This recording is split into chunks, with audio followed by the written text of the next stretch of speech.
War had a way of stripping people down to their essentials. I had been in the Interstellar Legion for 5 years, and during that time I had seen empires fall, planets burn, and comrades vanish in flashes of light. Humanity wasn't the dominant species in the galaxy, not by a long shot, but we had a reputation: stubborn, unpredictable, and unyielding when cornered. That was why the Krill, a proud reptilian race locked in a centuries-long war with the insectoid Zathari, had recruited us as mercenaries. The Zathari had taken worlds from them, hollowing cities, enslaving civilians, devouring resources. My unit had been assigned to the Battle of the Los Ridge, a fortress world that held the last defenses of the Krill in this sector. Most of the Krill believed the Ridge couldn't be retaken. Humans didn't share that kind of pessimism. We fought for 7 days straight. By the end of it, the Ridge was ours. My armor was cracked, my rifle battered, my nerves shot, but we had done the impossible. Thousands of Krill warriors raised their clawed fists in salute, chanting words I didn't understand. My commander, a Krill named Vras, approached me after the smoke cleared. "You human Yarok," he said in his guttural accent. "You fought beyond reason. You saved my clutch brothers. You saved the Los Ridge. For this, the Council decrees you will be rewarded." I thought he meant medals, maybe territory or a promotion. Humans like tangible things. But the Krill had different traditions. That night, I was summoned to their great hall. Torches burned along obsidian walls, casting long shadows of armored warriors and high priests. The Council of Scales sat in a semicircle of thrones, their golden eyes gleaming. I stood in the center, bruised and still wearing my cracked armor. "Human," the high priest croaked, "your valor is worthy of an ancient gift, one our kind bestows only upon saviors." He clapped his claws together, and a small procession entered. At first I thought it was a child, but as she was brought closer, I realized otherwise. She was tiny by human standards, perhaps 3.5 feet tall, delicate yet otherworldly. Her skin shimmered faintly with pale luminescence, like starlight trapped beneath the surface. Her eyes were enormous, liquid silver, reflecting everything. Her hair was like threads of crystal, and though she wore simple ceremonial cloth, there was an unmistakable dignity in her bearing. "This is Lyra," the priest declared. "She is of the Sylphi, diminutive, rare, and precious. She is yours to honor your service." Blink. "Wait, yours? As in, what exactly do you mean?" Vras gave a sharp-toothed grin. "A bond gift. The Sylphi are ancient allies, and when one is given, they remain with the warrior for life. She will serve, aid, and stand beside you. It is the highest of honors." I looked at Lyra. She looked back without fear, but also without servitude. There was curiosity in her silver eyes, and a flicker of something I couldn't name. I bowed stiffly, unsure what else to do. "I accept." The first weeks were strange. My unit moved on to another deployment, and Lyra came with me. She wasn't a soldier, at least not in the way I was, but she had abilities that baffled everyone. She could mend wounds with a touch, not instantly, but enough to stabilize the dying. She could sense hostile presences before we saw them. She could slip through cracks and ventilation shafts too small for anyone else. But more than her abilities, it was her presence.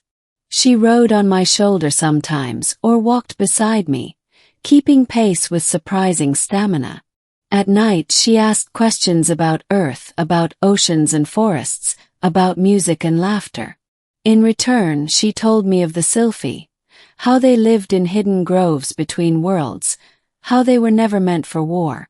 "You don't want to be here," I told her one night, after a brutal skirmish on a jungle moon.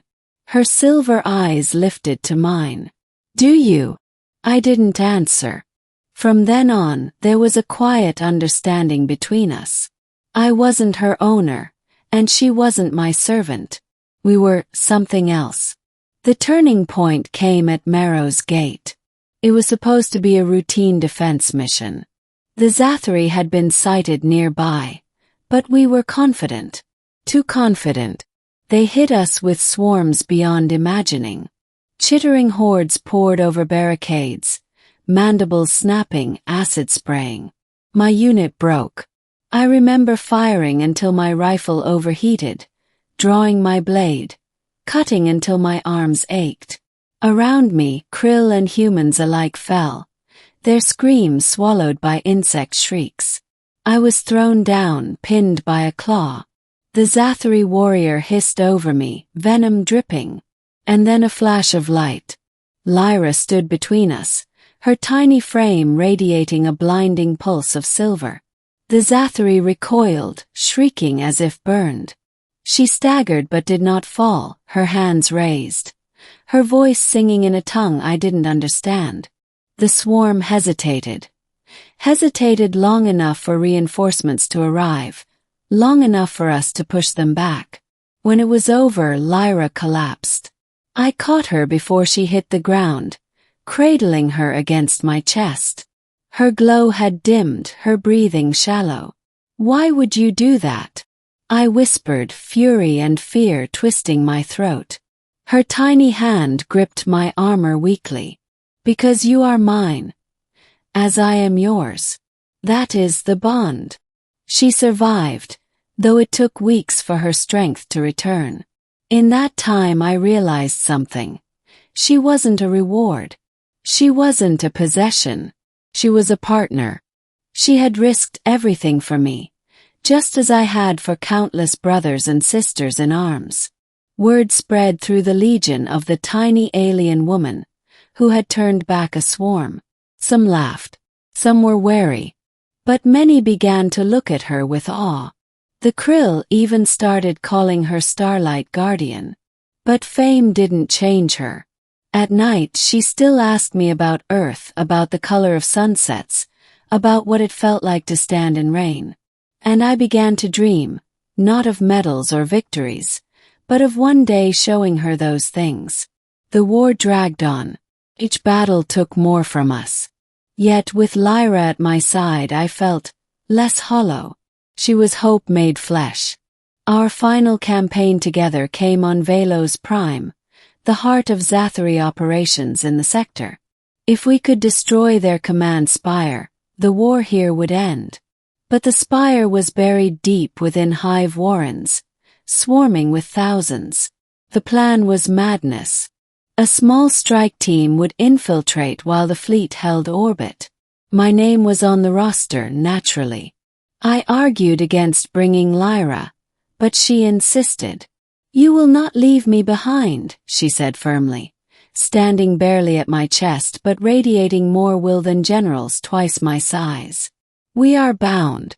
Where you go, I go." I didn't win that argument. We fought through tunnels that reeked of acid and blood. Warriors fell one by one, until only a handful remained. At the heart of the hive we saw it. The spire, a grotesque tower of chitin and pulsating veins, guarded by a queen beast larger than a dropship. The battle was chaos. My blade shattered against the queen's carapace. Blasters barely scorched it. One by one my comrades were torn apart. I thought it would end there, until Lyra stepped forward again, her glow igniting brighter than ever before. "No!" I shouted, but she only smiled sadly. "Yerek, you showed me courage. Now I return it." She lifted her hands, and light poured from her like a star collapsing. The hive screamed, convulsed.